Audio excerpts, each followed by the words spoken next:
강프로입니다. 자, AD 테크놀로지 뭡니다. AD 테크놀로지가 3월 8일 날 고가가 나왔어요. 52,200원. 찍고 나서 쭉 빠져서 지금 상당히 많이 빠졌습니다. 하락한 폭을 계산해 보면 여기 40% 빠졌어요. 스트레스 많이 받으실 것 같은데 기본적으로 AD 테크놀로지는 뭐 하는지는 다들 아실 겁니다. 일단 보유하고 계시다면, 만약에 보유하고 있는데 AD 테크놀로지에서 내가 뭐 하는지 모른다? 그러면 반성 조금 하시는 게 맞는 것 같아요. 근데 제가 딱 요 이야기 드릴게요. 디자인하우스입니다. 디자인하우스. 이름이 조금 거창한데 디자인하우스가 뭐냐? 엔비디아나 애플이나 퀄컴이나 이렇게 설계 기업이에요. 설계 기업. 설계를 하잖아요. 그러면 이게 TSMC로 넘어옵니다. 자, 그러면 TSMC로 넘어오는 과정에서 여기서 어떤 장비를 사용해야 되고 어떤 뭐 소재가 들어가야 되고 이런 부분을 TSMC에서 일하기 편하게 잡일을 도맡아 해줍니다. TSMC는 지금은 워낙에 거대해졌기 때문에 굳이 이런 것까지는 맡아서 안 하는 거죠. 그래서 디자인하우스는 필요하지만 필요하지 않다. 그래서 지금 우리가 봐야 되는 내용은 디자인하우스가 필요하지만 필요하지 않다는 건 필수적으로 필요하지만 TSMC에서 굉장히 뭐 목을 메고 있거나 그런 건 아니라는 겁니다. 자, TSMC뿐만 아니라 어차피 파운드리 공정하면 삼성 파운드리하고 TSMC 지금 조금씩 늘어나고 있어요. 이쪽에서 그렇죠? TSMC가 너무 밀려 있고 TSMC에서 지금 돈이 된다는 걸 알았기 때문에 뭐 인텔 파운드리도 다시 뭐 미사일 공정을 통해 가지고 뭐 재가동을 한다고 하고 뭐 이런 내용들이 있어요. 근데 기본적으로 우리가 이걸 알아야 됩니다. TSMC가 잘 나가게 된 원인, 그렇죠? 중간에 디자인하우스의 역할이 필요하지만 필요하지 않은, 즉 중요한 역할을 해왔었다는 거죠. 그렇죠?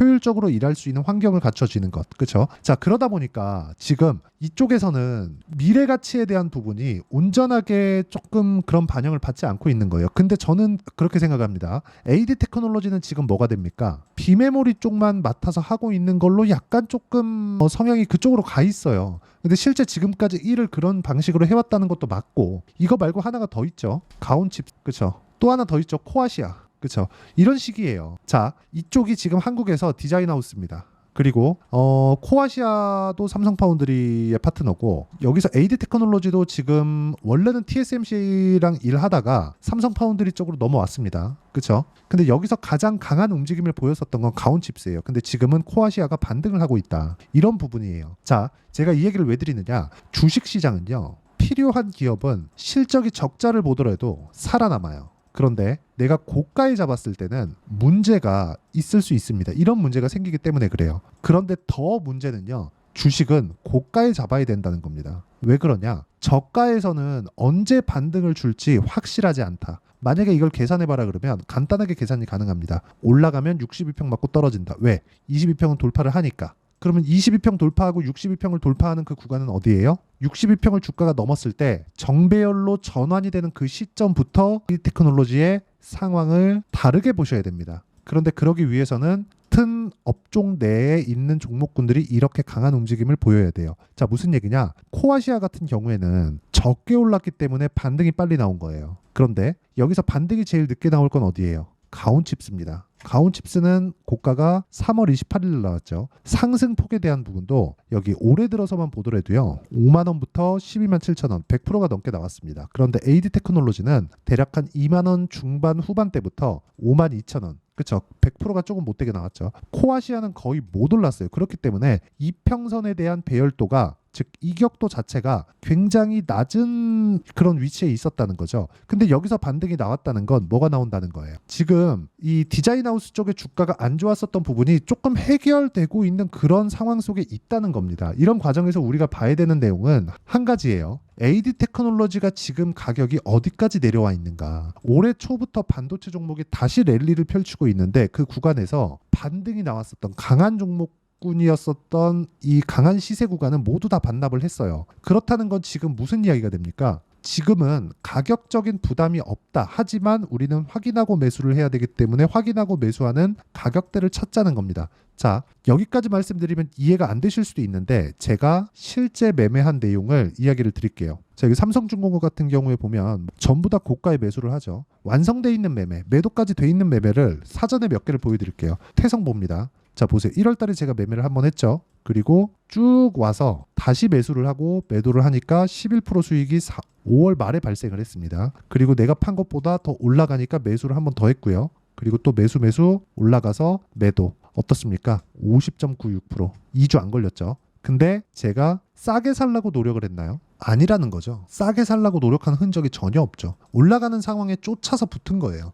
그랬을 때 50%. 자, 이 종목만 그런 거 아닌가? 그렇게 보실 수도 있을 것 같아요. 하나 더 보여드립니다. 우양. 자, 보세요. 싸게 샀나요? 아니요. 올라가는 거 보고 샀죠. 매수 매도. 이격도만 보더라도 내가 어느 구간에서 매수할지 알 수 있다. 근데 기본은 돌파 구간에서 매수한다. 나는 눌림목 구간에서 매수하지 않겠다. 요게 기본이에요. 그렇죠? 자, 그러면 AD 테크놀로지를 제가 언제까지 매매를 했는지를 보겠습니다. AD 테크놀로지를 보면 보세요. 돌파하는 구간에서 그쵸? 반등, 매수, 매도 11%, 그리고 또 매수, 매도 9%. 원래 더 많아야 되는데 한 번 더 사고 그냥 판 거예요. 그러면서 11%, 9%. 자, 그럼 아까 전에 제가 가온칩스에 대해서 이야기를 드렸죠. 가온칩스 1월 달의 상황을 보면 매수 계속 매매를 했죠. 이쪽 뒤쪽으로 올라오면서 이쪽에서 매매를 너무 많이 해가지고 AD로 제가 바꾼 겁니다. 그쵸? 자, 그러면 강세를 보였었던 AD 테크놀로지 가온칩스는 제가 매매를 했는데 코아시아는 제가 매매를 했는지 보겠습니다. 코아시아. 자, 코아시아. 자, 내용 보시면 안 했죠. 그렇죠? 왜 안 했는지 아시겠죠? 돌파를 못했기 때문에 그렇습니다. 이 내용에 대한 부분을 제가 여기 소통방에서 모두 공유를 해드리고 있습니다. 다른 반도체 관련된 종목들까지도 AD 테크놀로지 이제 코아시아 올라가는 상황이 나왔기 때문에 AD 테크놀로지도 슬슬 이제 반등에 대한 부분을 모색을 할 겁니다. 그런 부분 실시간 타점을 토대로 제가 여기 소통방에서 공유를 해드리도록 하겠습니다. 아까 전에 제가 태성에 대해서 이야기를 드렸죠. 정확하게 6월 3일 시장가 매수 장 시작 전에 제가 공유를 한 내용입니다. 다른 종목을 보더라도 마찬가지예요. 자, 보시면 우양 같은 경우에도 마찬가지 5월 31일 우양 정확하게 진행된 내용이 있고 고가 돌파한다는 그 구간에 대해서 내가 이해가 된다면 주식시장은 그렇게 어렵지 않습니다. 근데 요걸 매매를 현실화시키는 게 어려워요. 와서 배우시고요. 소통방은 무료로 진행하니까 구독과 좋아요 눌러주시고 상단에 있는 전화번호로 구독 또는 소통이라고 문자 보내주시면 제가 여기 소통방 입장 링크를 공유해 드리도록 하겠습니다. 자, 그럼 제가 어떤 방식에 의해서 매매가 진행되고 어떻게 풀어가는지 이야기를 다 드렸잖아요. 다시 말씀드립니다. AD테크, AD테크놀로지 제가 정확하게 고가 돌파하고 그쵸? 고가 돌파했죠. 여기서 12월 달에 고가 돌파했어요. 그랬을 때 뭐가 나왔어요? 조정. 이걸 뭐라 그래요? 우리는 눌림목, 이격 조정. 그랬을 때 뭐가 나옵니까? 다시 반등 구간. 이렇게 매수, 매도, 매수, 매도.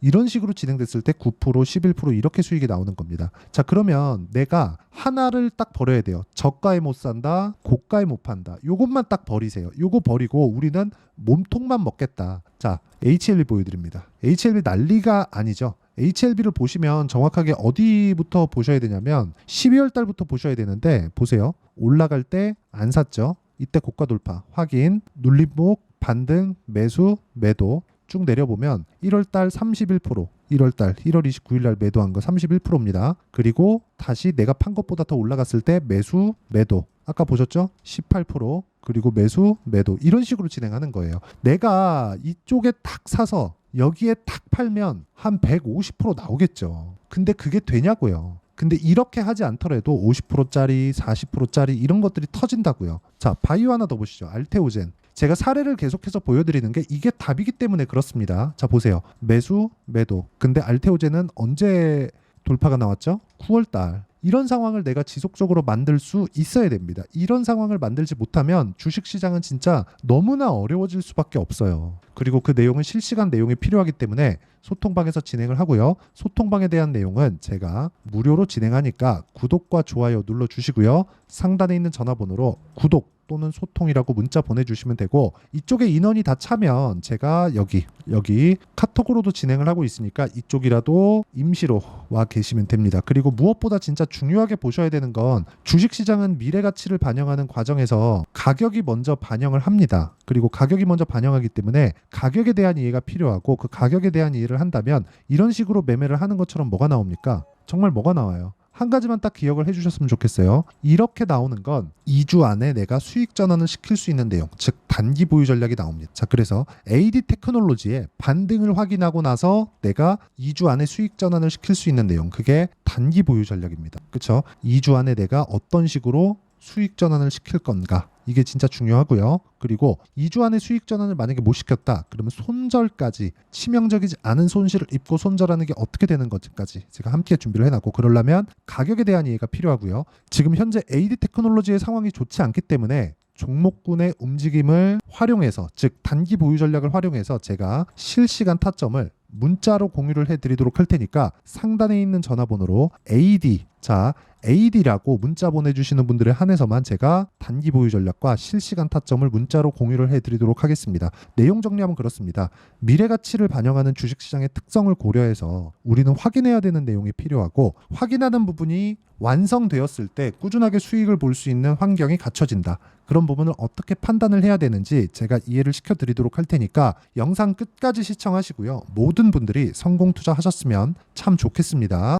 자, 24년도가 돼도 여전히 시장은 녹록지 못합니다. 이런 상황이 벌어지는 건 어쩔 수 없습니다. 이런 상황에서도 수익이 나는 종목들의 구조는 변하지 않습니다. 즉 대시세 종목에 대한 구조는 변하지 않는다는 거고, 실제 제가 소통방에서 지속적으로 이야기를 드리고 있는 내용도 대시세 종목이나 시장 주도주를 공략하는 건 철저하게 가격 분석을 하라고 이야기를 드리고, 가격 분석 이후에는 이슈에 대한 파악, 그리고 이슈를 파악하고 나서는 다시 내가 얼마에 매수할지 그 타점에 대한 부분을 지속적으로 언급을 하고 있습니다. 자, 근데 생각해 보세요. 시장이 굉장히 어려웠습니다. 어려운 상황에서의 어떤 종목들이 강했냐 보면 반도체와 그리고 바이오입니다. 자, 실제 여기 보면요.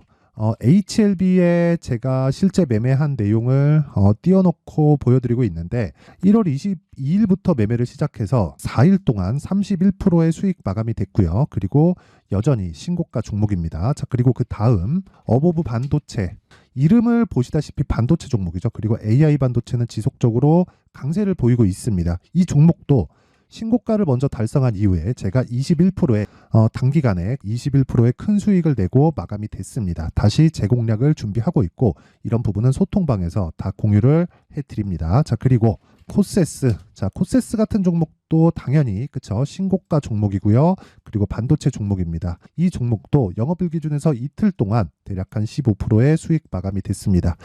내용을 한번 보시면 어떻습니까? HLB를 포함해서 30%, 20%, 15% 이런 식의 수익이 지속적으로 발생하고 있는데, 이 세 종목 모두 다 신고가 종목이고 1월 달에 시장이 약세를 보이고 있는 구간에서도 강했었던 그런 종목입니다. 특징점이 하나 있는데, 그 이슈에 앞서서 가격이 먼저 반영했다는 거죠. 그렇게 제가 가격을 먼저 보고 이슈에 대해서 파악하는 이유는 결과적으로는 큰 시세를 먹기 위한 사전 준비 작업입니다. 실제로 큰 시세를 먹기 위해서 사전 준비 작업을 했을 때 여기 레인보우 로보틱스 127%, 그리고 ISC 98%, 그리고 한미반도체 97%의 큰 수익을 내는 상황을 만들 수 있습니다. 어떤 식으로 소통방에서 진행됐는지, 그쵸? 그 상황을 제가 이야기를 드린 건데, 이런 상황도요, 당연히 신고가를 공략했을 때 가능한 겁니다. 자, 그러면 이번에도 마찬가지입니다. 그쵸? 정부 주도의 코리아 디스카운트 해소 방안이 2월 달에 발표를 하고요. 그리고 2월 달에 발표된 내용을 토대로 주가가 움직이는 게 아니라 이미 움직인 내용이 있죠. 실제 이 내용은 크게 중요한 게 아니라는 겁니다. 실제 움직인 내용을 보면, 자, 기아차입니다. 실제로 12월 달에 신고가를 만들어 놓고 정부에서 입김을 불어 넣으니까 순식간에 기아차를 포함해서 현대차 같은 거대 기업들의 주가가 2주도 채 되지 않아서 40% 정도의 큰 시세를 냅니다. 자, 그러면 우리는 어떤 종목을 봐야 될까요? 이슈를 파악해야 되는 것도 맞지만 철저하게 가격에 맞춰서 매매를 해야 되는 게 당연히 중요합니다. 정부가 주도하는 정책 방향이 있겠죠. 그 방향에 맞춰서 우리가 종목을 찾을 필요가 있다. 자, 그럼 답이 나왔습니다. 정부가 주도하는 방향에 맞춰서 제2의 기아차를 찾는 게 지금은 중요하다. 근데 정부 정책의 방향에 맞게 가자. 그랬을 때 앞서서 제가 보여드렸었던 내용인 여기 레인보우 로보틱스 127%, 그리고 ISC 98%, 그리고 한미반도체 97%와 같은 수익을 낼 수 있습니다. 물론 시간에 대한 부분은 최소 2주의 시간이 필요하고요. 그리고 최장 3개월 안에 끝내야 됩니다. 자, 기아차의 시세를 보셨던 것과 같이 2월 달에 정부 정책의 방향이 결정되고요. 바로 3월 달이면 시행입니다. 자, 그러면 우리는 거기에 맞춰서 당연히 종목을 찾아야 되고, 제가 제2의 기아차를 찾아놨습니다. 제가 아까 전에 소통방에서 이야기를 드렸었던 내용 다 공개를 해드렸는데, 그 내용처럼 종목만 받고 싶다 하시는 분들은요, 상단에 있는 제 전화번호로 대시세, 자, 대시세라고 문자를 보내주시면 정부 정책의 방향에 맞는 종목을 모든 분들에게 무료로 공개를 해드리도록 하겠습니다. 자, 제가 원하는 건 채널 성장이 목적입니다. 자, 그래서 구독과 좋아요 꼭 좀 부탁드리고요. 모든 분들이 정부 정책에 맞는 방향으로 매매를 이어가서 큰 수익 보셨으면 좋겠습니다.